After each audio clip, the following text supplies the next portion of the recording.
Teacher asked us today where potatoes come from. Bet you said under the ground. Nope. 1970s, school lunches were strange. They weren't organic, and they definitely weren't gourmet. But mention those cafeteria trays to anyone who grew up back then, and chances are they'd line up for another bite tomorrow. Number 1. Chili and cinnamon rolls. This combination confused absolutely everybody who didn't grow up with it. A hot bowl of cafeteria chili sitting next to a giant cinnamon roll covered in icing somehow counted as a normal school lunch, and kids acted like it was one of the best meals of the month. The smell alone hit the hallway before lunch even started. Chili seasoning, warm bread, sugar, icing, all mixed together in one strange cloud that instantly told everybody what day it was.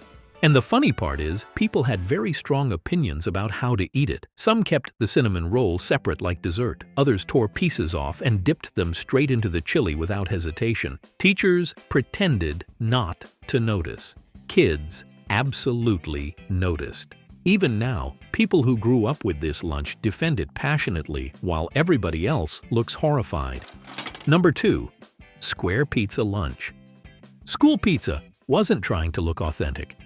It came in giant rectangular slices with thick crust, bubbling cheese, slightly sweet sauce, and those tiny little sausage crumbles that somehow appeared on everything in the cafeteria. The cheese would slide around in one piece if you bit it wrong, and nobody cared. Because Square Pizza Day instantly improved the mood of the entire school. Even kids bringing lunch from home looked jealous on Pizza Day. Number 3. Grilled cheese. Cafeteria grilled cheese had its own very specific personality. The bread was always buttered just enough to leave your fingers slightly greasy. One side was usually darker than the other, and the cheese inside somehow reached temperatures hotter than the surface of the sun. Every kid burned the roof of their mouth at least once because nobody waited long enough before taking that first bite. And somehow the sandwiches always came stacked in giant cafeteria trays where the edges stayed crispy while the middle ones got softer from the steam. Kids still grabbed them anyway because grilled cheese day felt safe. You already knew exactly what lunch was going to taste like before you even sat down. And if tomato soup came with it, that instantly upgraded the entire day. Number 4. Chicken fried steak. Nothing says 1970s cafeteria confidence like serving chicken fried steak to hundreds of children before math class.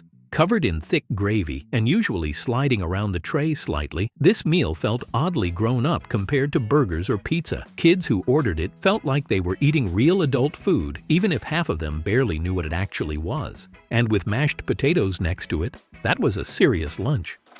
Number 5. Sloppy Joes. I'll make sandwiches. Mom, a sandwich is a sandwich. But a manwich is more like a meal. What's a manwich? Sloppy Joes with Hunt's manwich sauce. Manwich is thick sauce with tomatoes, onions, peppers. Makes my ground beef more of a hot, hearty meal. Here's to the tea. Sloppy Joes were impossible to eat neatly. The meat spilled out immediately, the bun collapsed halfway through, and somehow sauce always ended up on somebody's tray, shirt, or notebook before lunch was over. But none of that stopped kids from loving them, because a good Sloppy Joe tasted messy in exactly the right way. And cafeteria workers somehow made enough of them to feed entire schools at once like it was military logistics. If this brought back memories you hadn't thought about in years, make sure you subscribe here on YouTube and follow me on Facebook. I post new videos like this every week, and there's always something that takes you right back. Number 6. Meatloaf with mashed potatoes and gravy. On your last trip, did you discover what the Earth people eat? They eat a great many of these. They peel them with their metal knives. Boil them for 20 of their minutes.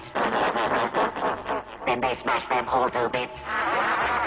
They are clearly a most primitive people.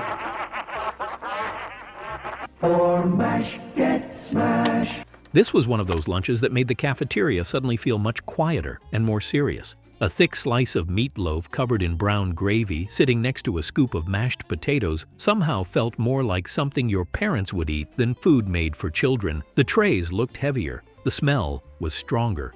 And, for one lunch period, elementary school kids suddenly felt like exhausted office workers eating dinner at 11:30 in the morning.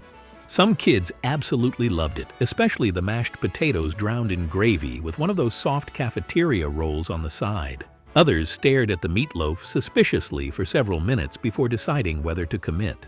But everybody remembers it, because few foods smelled more like a 1970s school cafeteria than hot gravy and mashed potatoes filling the room all at once.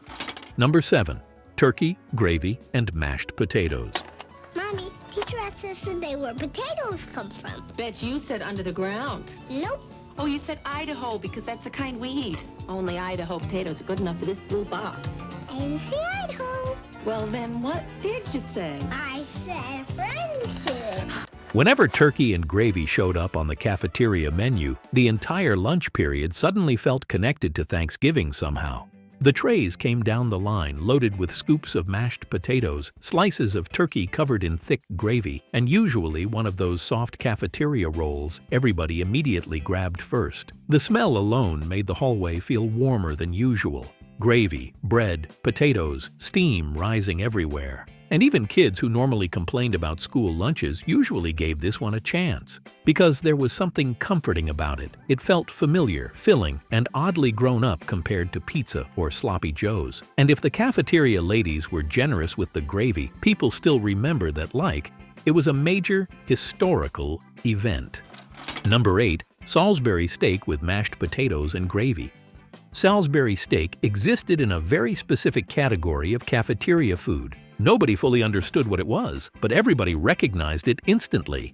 Covered in dark gravy and usually sitting beside mashed potatoes, it looked serious enough that kids automatically assumed adults must love it. And honestly, many of them actually did, especially with one of those soft cafeteria rolls to soak up extra gravy. Number 9. Hamburgers. School hamburgers had their own completely different identity from regular hamburgers. The buns were always soft and slightly squished from sitting in cafeteria trays. The patties were thin and perfectly round, like they came from a factory built entirely for school lunches. And the pickles somehow tasted extra strong compared to pickles anywhere else on earth. Add a little ketchup from those tiny paper cups, and suddenly you had the full 1970s cafeteria experience. And Hamburger Day always changed the mood of the school. Kids got louder in line, trays moved faster, and even the picky eaters usually stopped complaining for once.